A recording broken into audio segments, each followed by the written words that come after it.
जितात्मनः प्रशान्तस्य परमात्मा समाहितः शीतोष्ण सुखदुःखेषु तथा मानापमानयो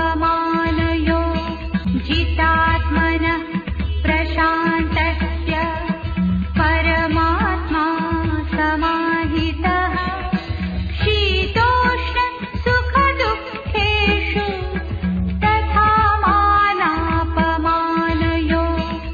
आत्म जयी परम शांत बिंदु बने पुरुष की परम पाठधारी हीरो आत्मा सर्दी गर्मी सुख दुख में तथा मान अपमान में संतुष्ट रहती है।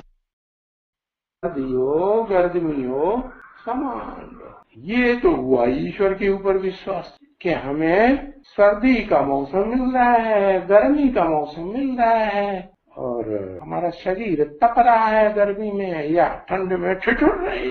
खुश रहना चाहिए, शांत रहना चाहिए, अशांत होना चाहिए, शांत रहना चाहिए। अगर अशांति आ जाएगी तो फिर क्या कहते हैं वो पंखे के लिए दौड़ लगाएंगे, कहीं से पंखा मिले, नहीं तो वो क्या होता है वो पूरे कमरे को ठंडा कर देता है। एसी मिले उसके लिए प्रयास करेंगे तो फिर मैकेनिक को ढूंढना पड़ेगा, क्योंकि वो तो रोज रोज खराब होने वाली चीजें है ना, होती कि नहीं। वो थोड़ा काम करेंगे, थोड़ा छोड़ देंगे, अगली बार भी तो हमको आना है इनसे पैसे लेने के लिए। बस ये तो हो गया बंद, तो ये आधीनता हो गई। और हम तो आत्मा है, आत्मा स्वाधीन है या देह के प्रकृति के 5 तत्वों का संघात के अधीन है। आत्मा तो स्वाधीन होनी चाहिए।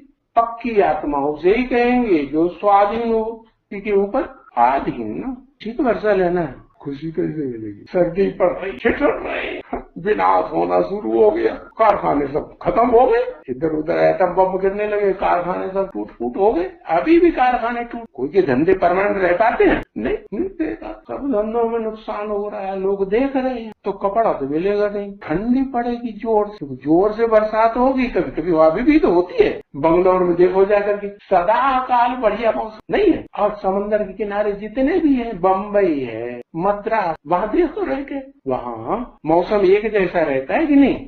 कभी कभी बहुत बरसात हो जाती है, तूफान आ जाता है, बहुत बरसात, वो एयरपोर्ट भी पानी से भर जाता है, इतनी बरसात। तो जब ऐसा होता है तो ठंडी लगती कि नहीं। बहुत बरसात होती है तो ठंडा मौसम हो जाता है, तो ठिठुर रहे हैं। तो क्या करें, शांति से रहेंगे, एसी का पंखे का प्रबंध नहीं करेंगे।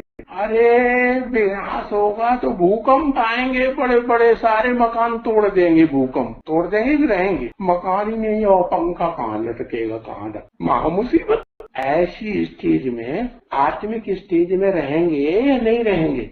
आत्मिक स्टेज में रहेंगे। ऐसी स्टेज सुख दुख सहन करना पड़े तब रहेंगे, या सुख नहीं मिला, खुशी नहीं आई तो रहेंगे।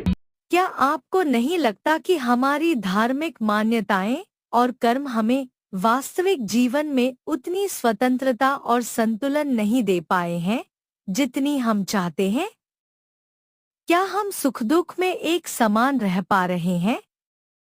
अगर आपको इस विषय पर और अधिक जानने की इच्छा है और नए दृष्टिकोण से समझने का प्रयास करना चाहते हैं, तो संपर्क कर सकते हैं।